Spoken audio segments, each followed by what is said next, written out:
observasi sebelum melaksanakan observasi supervisi kelas. Kali ini saya tidak sendiri, saya ditemani oleh rekan kerja saya, yaitu Ibu Sofi, guru kelas 6 SD Negeri Harapan 2. Assalamualaikum Bu. Assalamualaikum warahmatullahi wabarakatuh. Gimana kabar? Alhamdulillah. Alhamdulillah sehat ya. Baik Bu, hari ini kita akan mengadakan percakapan praobservasi sebelum nanti saya akan mengamati proses pembelajaran yang akan Ibu lakukan di kelas, yaitu supervisi akademik.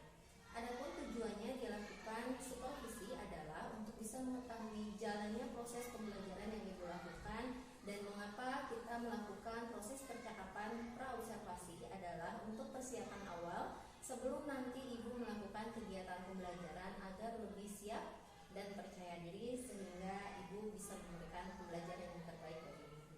Begitu Bu. Mungkin ada beberapa pertanyaan yang ingin saya tanyakan kepada Ibu berkaitan dengan tujuan. Kira-kira tujuan pembelajaran apa yang ingin Ibu capai pada pembelajaran kali ini? Baik Bu Rofi, menjawab pertanyaan dari Bu Rofi tentang tujuan pembelajaran yang akan ingin dicapai, yaitu pertama, melalui kegiatan mengamati, siswa dapat menyebutkan perbedaan ciri laki-laki dan perempuan setelah masa pubertas. Kemudian yang kedua, melalui kegiatan praktik berkelompok, siswa mampu membuat rencana karya poster untuk pubertas yang dialami. Mungkin itu tujuan pembelajaran yang ingin dicapai di pembelajaran ini. Pengembangannya bagaimana dengan area pengembangan yang ingin Ibu capai pada pembelajaran kali ini? Mengenai area pengembangannya itu aspek pengetahuan dan keterampilan. Dari segi pengetahuannya tadi menyebutkan perbedaan ciri-ciri laki-laki dan perempuan pada masa pubertas, sedangkan dari segi keterampilannya yaitu membuat poster ya untuk meningkati ciri-ciri pubertas ini. Jadi dari aspek pengetahuan mengetahui ciri-ciri pubertas, kemudian dari keterampilan adanya membuat poster seperti itu ya.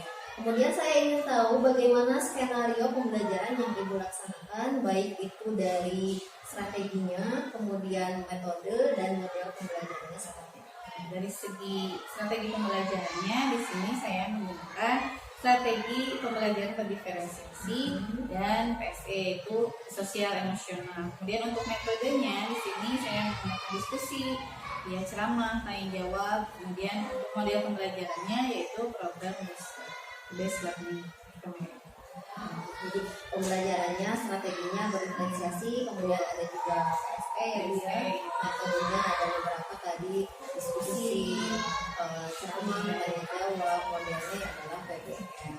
Untuk media Bu, media apa yang Ibu nanti akan gunakan di dalam Untuk media pembelajarannya nanti saya menggunakan Infocus, kemudian laptop, kemudian nanti juga ada teks beberapa tayangan ya, penjelasan mengenai materi pubertas itu semua. Nah, kira-kira kapan nih pembelajaran ini akan Ibu laksanakan? Untuk pelaksanaan pembelajarannya, insya Allah dilaksanakan nanti hari Selasa minggu depan, tanggal 6 Februari 2020. Hari Selasa depan berarti ya. Baiklah, nanti ketika Ibu mengajar atau memberikan pembelajaran tentang materi ini, saya izin akan datang ke kelas Ibu untuk mengobservasi jalannya pembelajaran yang Ibu laksanakan. Saya akan melaksanakan supervisi kelas, saya juga akan mencatat kira-kira hal-hal apa saja yang terjadi di dalam kelas. Nah, nanti setelah selesai melaksanakan observasi supervisi kelas, nanti kita akan melaksanakan percakapan pasca observasi Bu, yang nanti mungkin akan didampingi oleh pengajar praktik yaitu Pak Elman. Sebelum kita akhiri, kira-kira nih apa yang Ibu dapatkan dari percakapan observasi kita hari ini? Alhamdulillah, ketika percakapan ini berlangsung, saya menjadi lebih yakin dan lebih percaya diri ketika pembelajaran kelas nanti. Mudah-mudahan nanti lancar Ibu ya pembelajaran proses supervisinya. Terima kasih Ibu atas waktunya dan kesediaannya dalam melakukan percakapan observasi. Kita bertemu kembali di waktu kegiatan observasi kelas nanti. Demikian percakapan kita hari ini. Sampai bertemu kembali di kegiatan observasi kelas dan percakapan pasca observasi. Assalamualaikum warahmatullahi wabarakatuh. Terima kasih. Terima kasih Ibu. Sama-sama Ibu Rofi.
Sakit ya?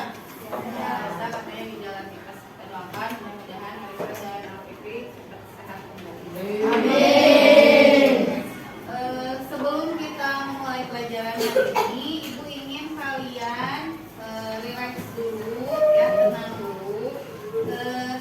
Letakkan semua alat tulis kalian, ya, buku, baik itu pensil, ya, semuanya tidak memegang apapun. Posisi tangan kalian di atas paha, ya, di atas paha.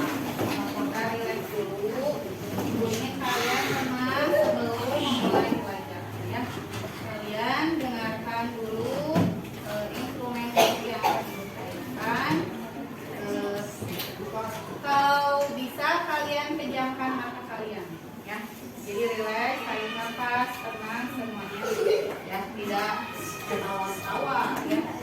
Siap. Didengarkan, ya.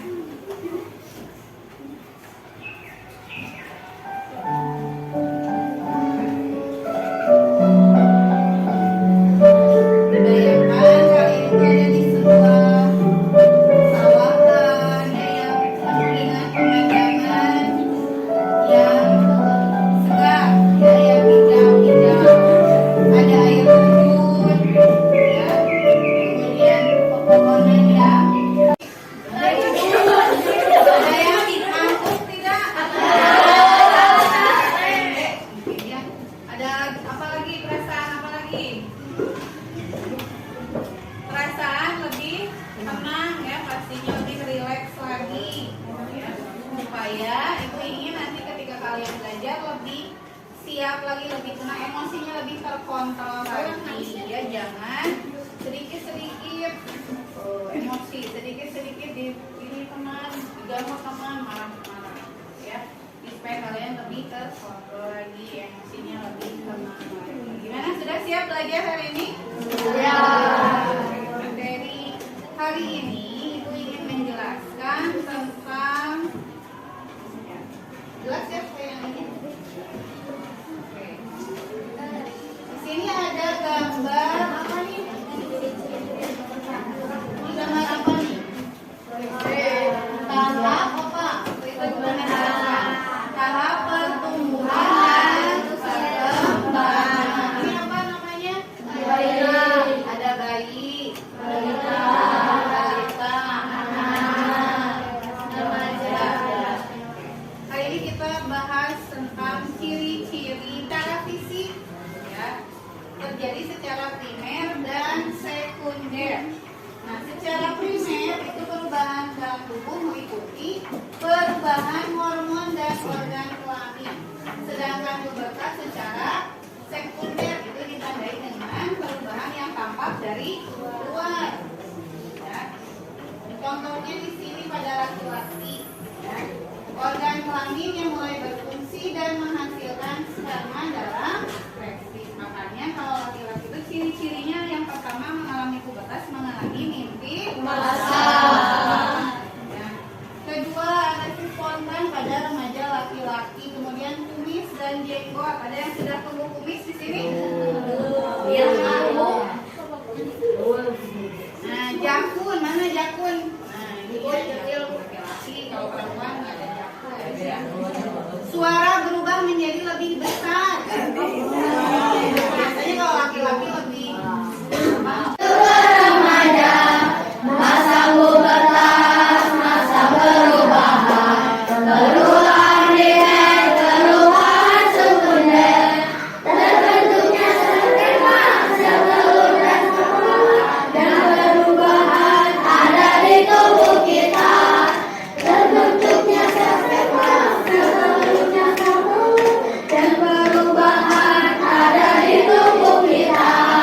Jantungnya besar, kumis mulai tumbuh, itu terjadi pada anak laki-laki, pinggul melebar. akan membuat poster tentang ciri-ciri pubertas. Yang perempuan membuat yang perempuan, dan laki-laki membuat ciri-ciri pubertas pada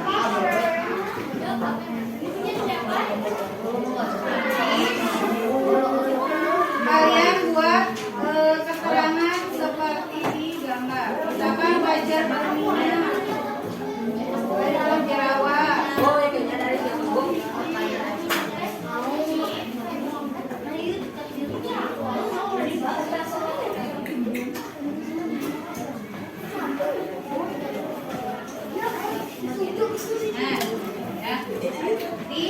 Pakai tanda panah sebagai keterangan, ya.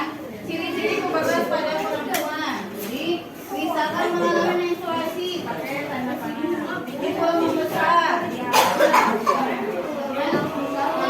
Ingatkan tubuh jerawat, bisa misalkan kalian gambarkan titik.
Simpulkan apa ciri-ciri pubertas pada perempuan itu apa aja? Silakan ya, ke teman-temannya.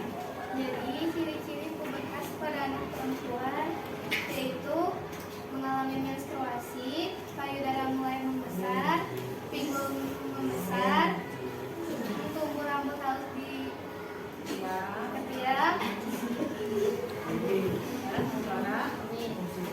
Ya, temukan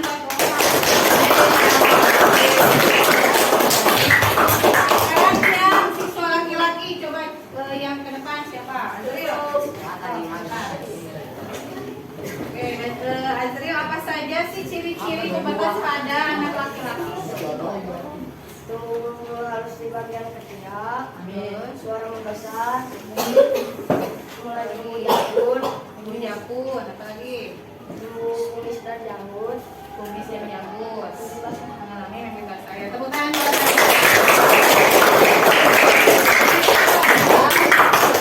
ciri pubertas pada anak laki-laki dan anak perempuan. Gimana pembelajaran hari ini?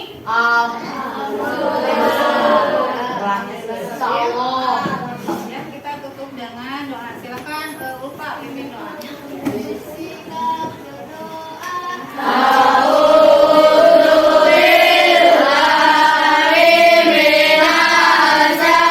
Sikap risalah.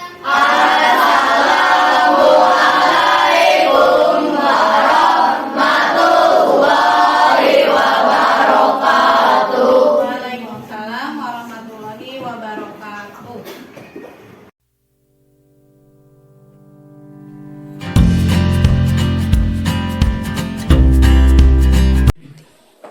Assalamualaikum warahmatullahi wabarakatuh.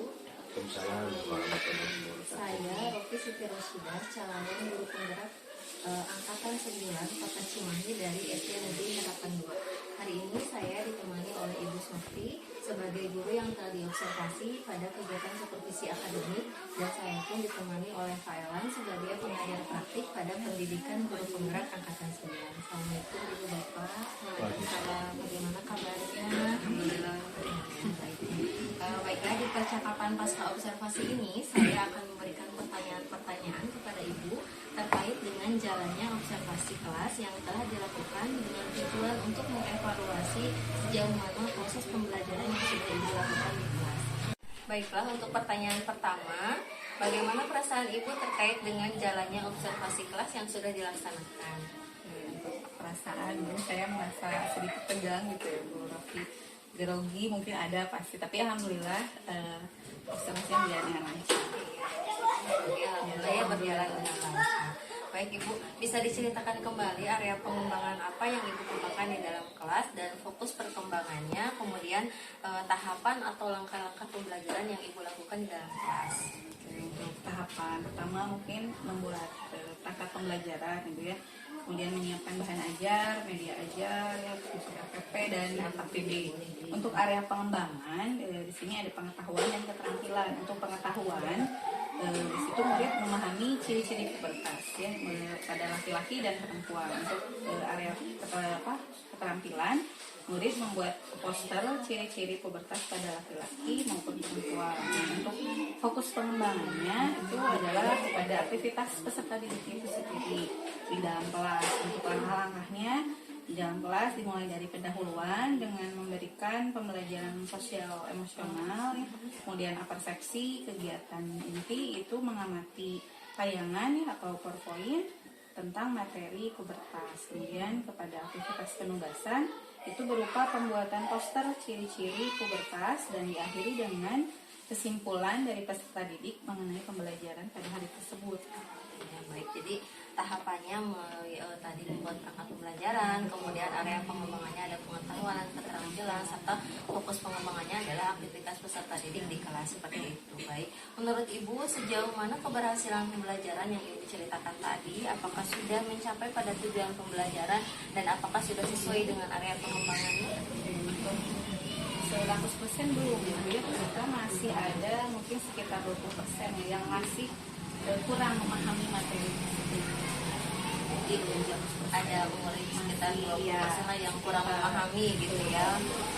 Baik, kendalanya kira-kira yang Ibu alami ketika di kelas ini apa sih? Mungkin ini juga sering terjadi pada guru-guru yang lain ya Bu ya, tentunya masih kurang fokus gitu peserta didik tersebut. Jadi sehingga menyebabkan kurang memahami materi yang disampaikan oleh guru pada saat itu, kurang fokus siswanya ya gitu.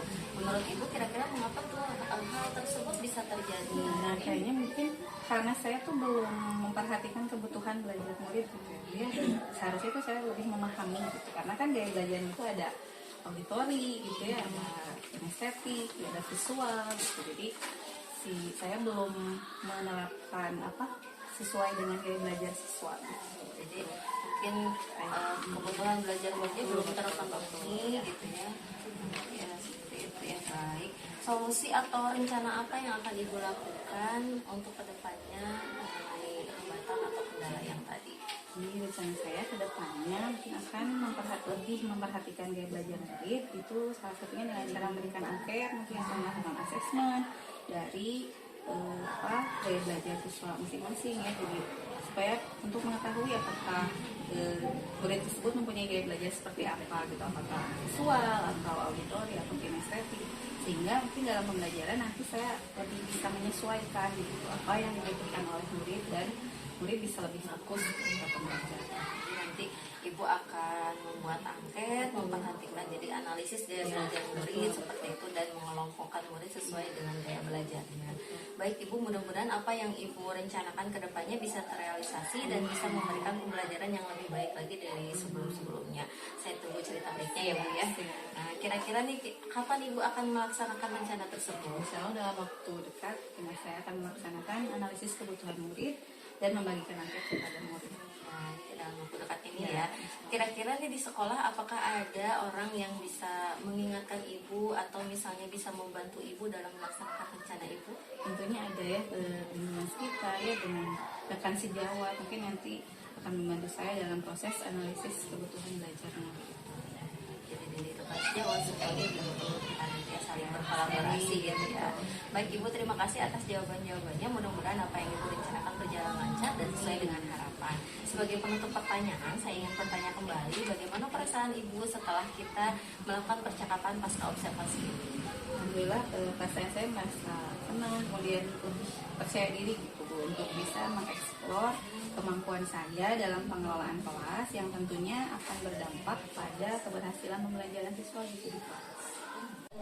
Baiklah, terima kasih Ibu atas kesediaannya dalam melaksanakan percakapan praobservasi, observasi supervisi akademik, dan percakapan pasca observasi. Dan nanti kami akan bertemu kembali ya untuk berdiskusi mengenai rencana aksi yang sudah Ibu laksanakan. Selanjutnya, saya akan meminta umpan balik dari Pak Elan sebagai pengajar praktik untuk memberikan komentar atau tanggapan terkait dengan jalannya kegiatan percakapan pasca observasi atau mungkin kegiatan observasi kelas. Oke, baik Ibu Rofi sama Ibu Siti Sofia yang sudah melakukan observasi, baik mulai dari pra, kemudian observasi di kelas, dan barusan ada catatan-catatan observasi dari Ibu Rofi sebagai coaching. Terima kasih ya, tadi sudah ada beberapa hal-hal yang muncul. Ya, pertama tadi Ibu Rofi sudah menyampaikan tujuan dari percakapan ini. Kemudian tadi juga sudah muncul area pengembangan yang akan dilakukan dalam perbaikan ke depannya. Dan tadi juga sudah ada catatan-catatan dalam tindak lanjut dari area perkembangan tadi. Gimana perasaan Ibu Siti setelah kegiatan seperti ini? Setelah kegiatan seperti ini, alhamdulillah pengalaman pasti lebih percaya diri gitu Pak ketika mengalami kejadian. Semoga nanti Ibu juga terpandik ya. Ya minimal ada semacam sharing praktik baik dari Ibu Rofi, dan ada perubahan-perubahan yang nanti akan dilakukan juga oleh Ibu Siti selanjutnya. Secara umum semuanya berjalan sudah sesuai dengan apa yang sudah ditentukan langkah-langkahnya, dan semua berjalan dengan baik. Terima kasih, semoga semuanya dalam keadaan sehat. Dan alhamdulillah rangkaian kegiatan supervisi akademik ini sudah selesai, dimulai dari percakapan pra-observasi, kemudian observasi kelas, dan percakapan pasca observasi. Saya ucapkan terima kasih sebanyak-banyaknya kepada Pak Elan, juga kepada Ibu Sofi, dan saya akhiri. Wassalamualaikum warahmatullahi wabarakatuh.